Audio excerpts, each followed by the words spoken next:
Hi guys, my bad. I didn't have a summary for 3-3. So just that's the summary I have for you guys. But you guys should have said, "Oh, he forgot a summary." I know how to summarize this, or you should be doing that, even if I forget.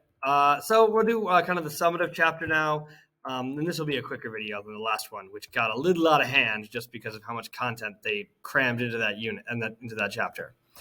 So the first comparison that AMSCO emphasizes is the concept of military might. And in a lot of ways, the key conduit in which states were able to finally use to consolidate, especially control within their borders, was through the consolidation of military authority. I think a really kind of pointed comparison to make would be how military was designed in feudal Europe and how that changed during the early modern era, which is 1450 to 1750. In the feudal era, every lord had access to military power and authority.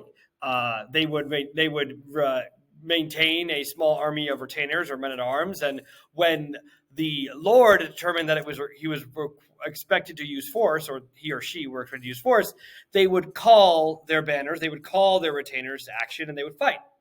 The monarch had access to militaries as well, but in this way, different political entities had different militaries with different objectives within a single state. During this period of the early modern era, most states develop centralized military authorities, and they do not disseminate military privileges or authority to kind of the sub-polities that make them up, right? So it's kind of like how in America, we have the Army, but there is no Michigan Army, right? Even the Michigan National Guard is I'm almost certain it's not a part of like the state itself, right? Or if it is severely curtailed on what resources it has access to in order to be a fighting force, right? The National Guard is not a replacement for the U.S. military. So some connections they make, they talk about the soldier population. The LBE is land-based empires. I don't want to have another CN situation. So land-based empires trained core of elite soldiers who could fight more effectively than other militaries. So nations that didn't have soldiers that were trained from birth to fire muskets or fight in formation had a disadvantage. So the Ottoman Empire used janissaries. The Safavids used ghulmans. Usually took them from disempowered minority populations. For the Safavids, that would be Central Asian or Caucasian Christians. The Janissaries were taken from the Balkan populations of the Christian minority.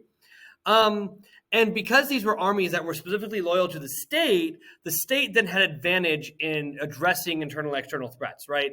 That in a feudal system, and feudal systems are not unique to Europe, most states in the early modern period, beyond like China, had some kind of feudal system in which they were decentralized in that they had to distribute political authority or delegate political authority to local rulers, and that even meant the maintenance of a military. In the early modern era, states ceased to need to do that. They maintained these armies perpetually, and those armies are now used to address internal and external threats. They don't need to rely on a duke's local forces to do this.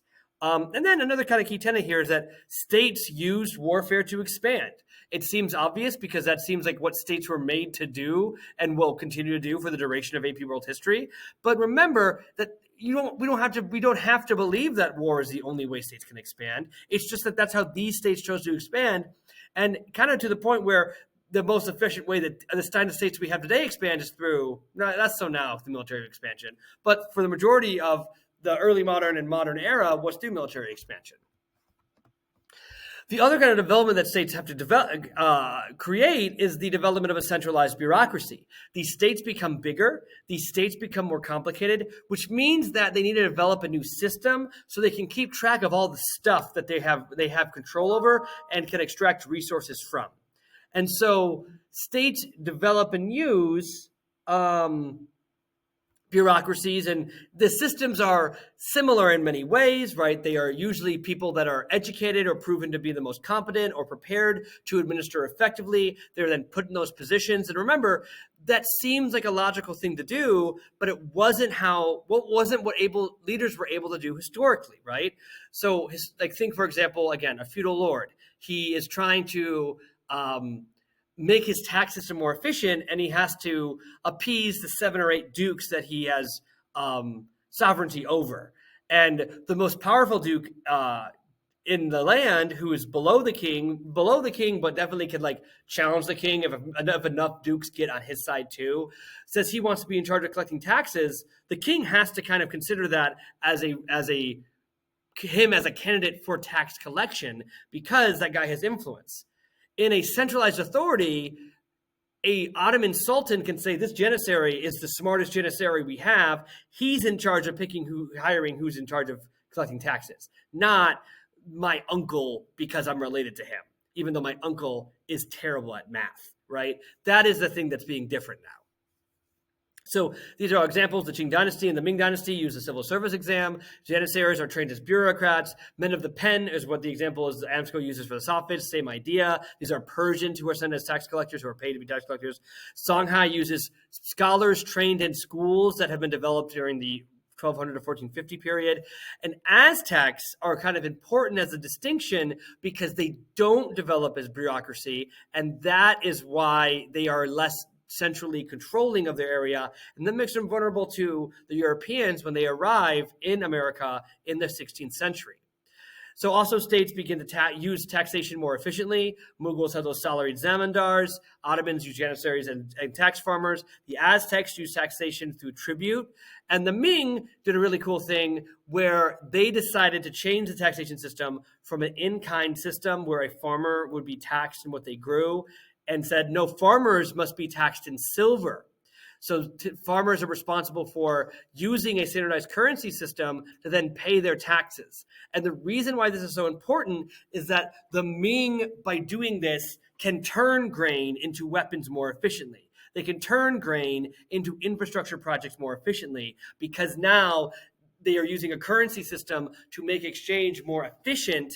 And so that allows them to buy the things they need to buy more quickly, which allows them to be a more strong centralized state itself. And the final thing that states kind of did similarly was they strive for legitimacy. Because these states are expanding so much more, they are controlling more diverse populations. Because these populations are more diverse, states need to go to greater efforts to prove they have the right to govern those people. They could use militaries to coerce those people to comply with the state. They use art, architecture, and also religious appeals as well. And finally, Akbar is kind of the deviation from this comparison because he determined to use toleration and try to assimilate Hindus and Muslims into a single religion that didn't really have much staying power. So that's our 3-4 video. I got through it as fast as I could. See you guys in class, or see you guys in the next videos. The first Unit 4 videos are videos from 2020, so you'll be seeing me from the past, to quote John Green if you watched a few crash courses already. I will see you guys later. Bye.